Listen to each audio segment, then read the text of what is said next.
What's up, Hey, bro? what's up, man? How How you you doing? doing? I'm good. World Cup is done, huh? Over. It's Oh, over. How time flies. it, I couldn't believe it that they said it's been going on over a month. I didn't realize that it went so Six long. six weeks. Six Yeah, weeks. it was 6 weeks. amazing. Yeah. A great. I was I thought it was one of the best. I mean, I always watch World Cup, obviously, but I think this was one of the best ones from every aspect. And what I loved the most about it was that Spain was the best team without question in this tournament, and they won it. And it didn't go to penalties, which is fantastic. So I was I that yeah, actually I was gonna say that. I was so worried that the final game would go to penalties. And I feel like maybe FIFA should reevaluate and come up with a better plan than penalties. And funny, I heard a theory which I really liked, which is so you play your 90 minutes, then you play your 30 minutes extra time, right?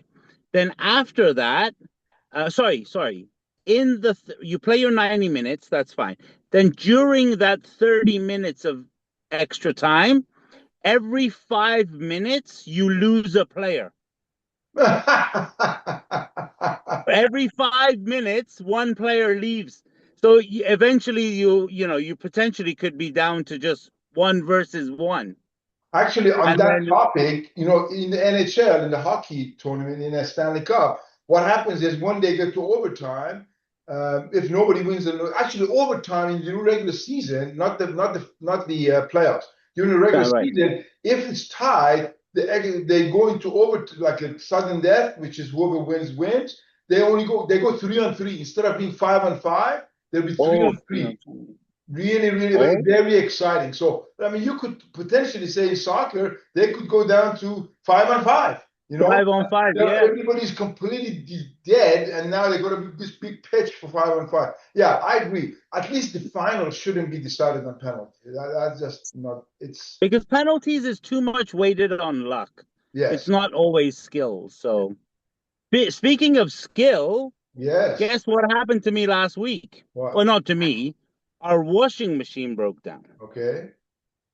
So, and then it got me, which anyway I fixed. But I was like, oh, we should talk about DIY because I feel like from a skill set for DIY, I think I beat you on that subject. Well, I would suspect anybody you find in the street will beat me on that subject because I am absolutely no good when it comes to DIY. Although, I've had some flashes of brilliance in the past, but I would say that I am not very good. But when I do find something to do, I get so excited about it, but I'm not good. So, did you fix the washing machine yourself? Yeah, so basically, I put on a wash cycle, and then after 12 minutes, it's supposed to drain the water to then wash again, and it stopped. It stopped spinning. Came up with the error SE. Every model has a different code, right? So I knew SE is something to do with drainage. So the first thing I checked was the filter. I opened the filter up, a ton of water came out.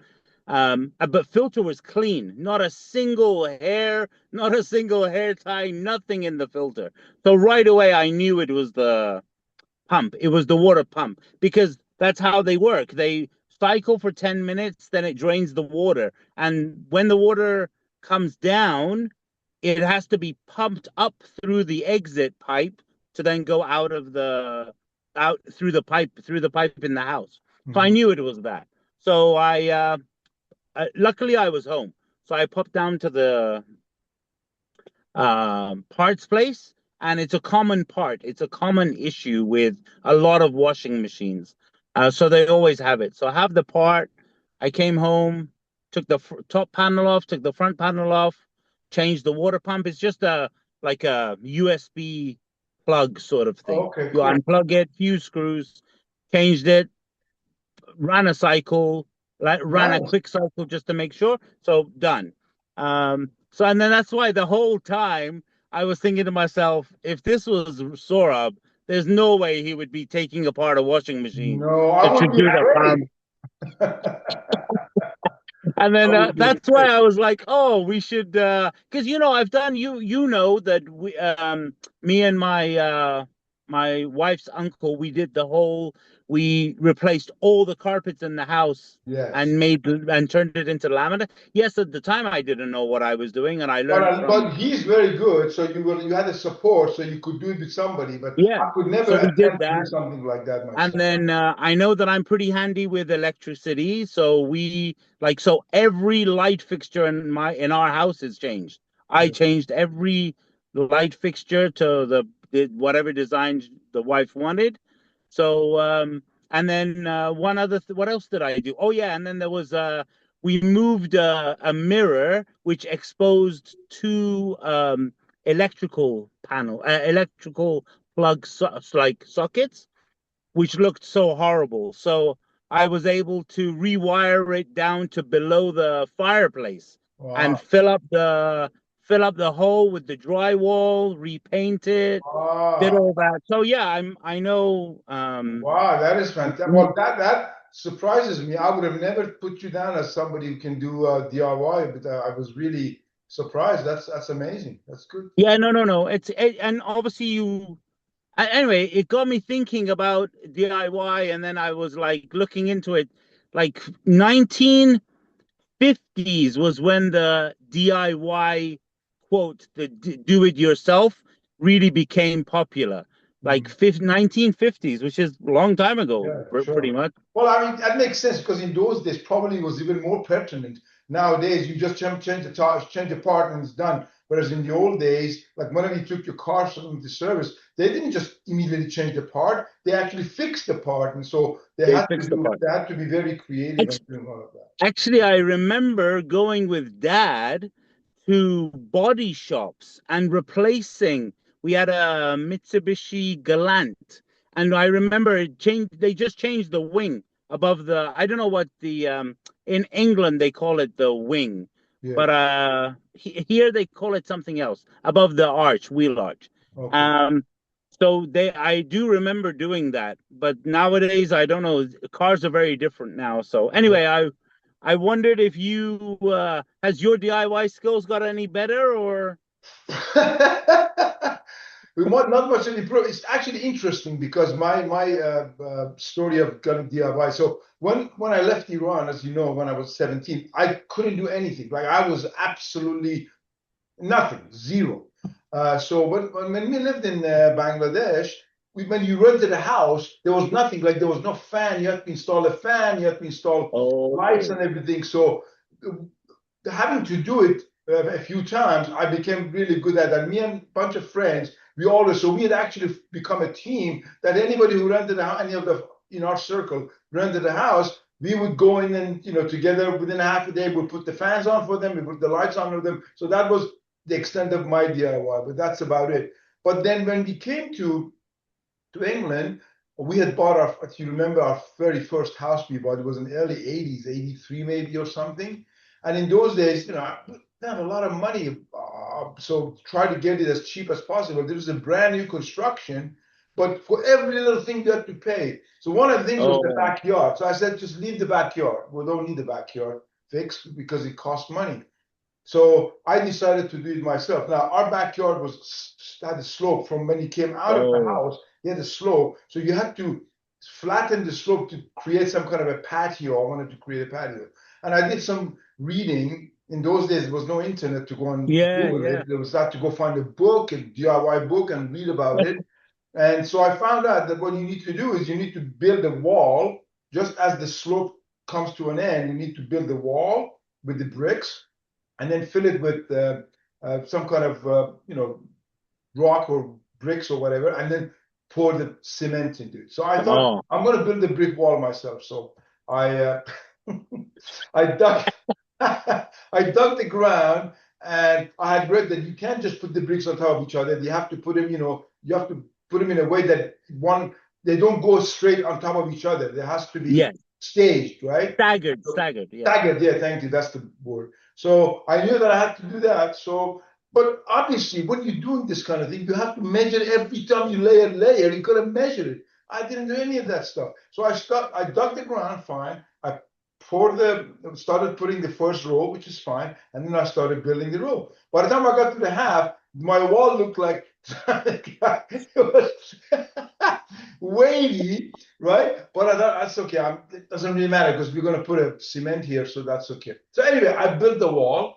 I went and got a bunch of from the neighborhood. There was a lot of construction going on. I went and bought a bunch of terracotta broken pieces and stuff, and I filled up that hole. And then I got a company to just bring cement and pour the cement Oh, in. cool. It was a beautiful patio. I mean, it was, if you looked at it from the yard, the wall was a little bit wavy. It looked wavy.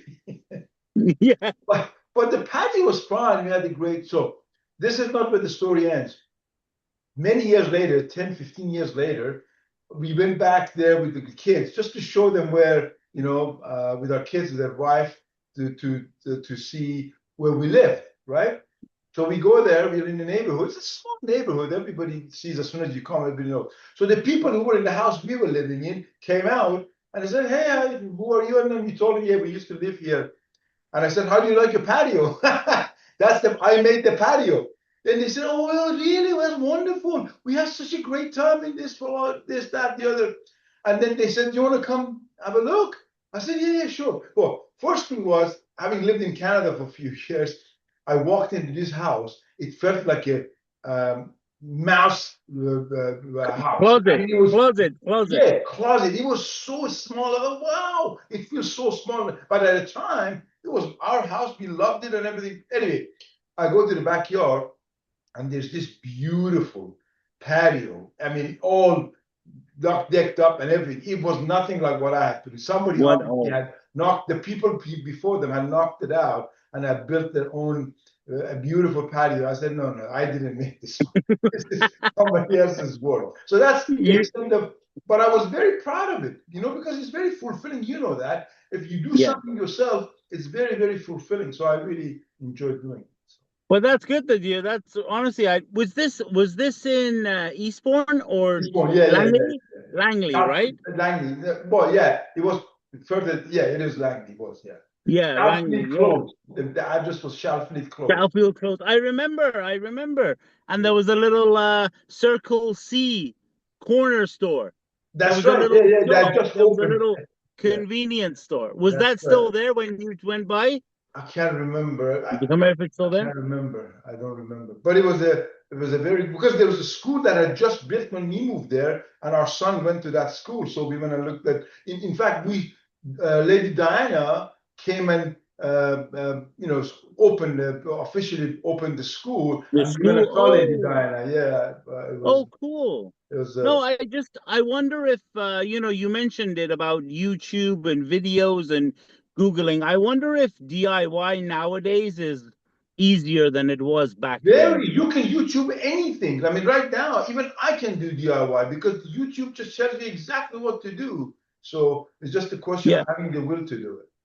And I what I like about YouTube, it's not a like a company trying to sell products. It's individuals Yes, who've exactly. tried something and it's worked, Yeah. and or it hasn't worked, and you get some tips and advice. But yeah, 100%.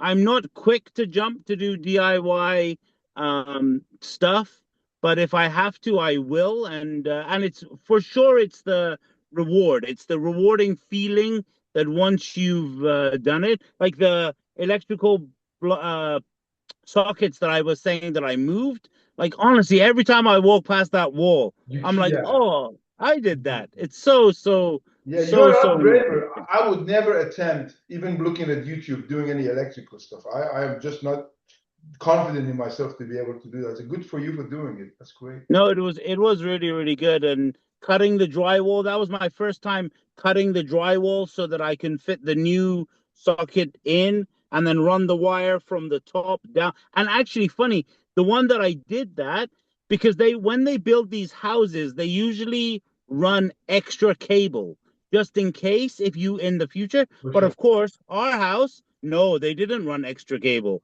So I actually had to buy connectors and more cable to run Wow. it down to below. So Wow. yeah, it was good. Wow. Very, very, I very would good. have never guessed it. Wow. Here goes the time again. The time flies when you're having fun. I'm really Love it. excited. We're getting closer and closer to when I'm going to come to Vancouver. So Uh, we'll do a couple of episodes from there, hopefully. yeah, that's gonna be so cool. I think we should definitely do one outside in the open, Yes, maybe in a few food establishments. yes, indeed. My favorite place. All right, That sounds good. all right. Talk Take, to you next take week, man. care. Yeah, Take talk care. to you next week. Have a good one. Bye bye.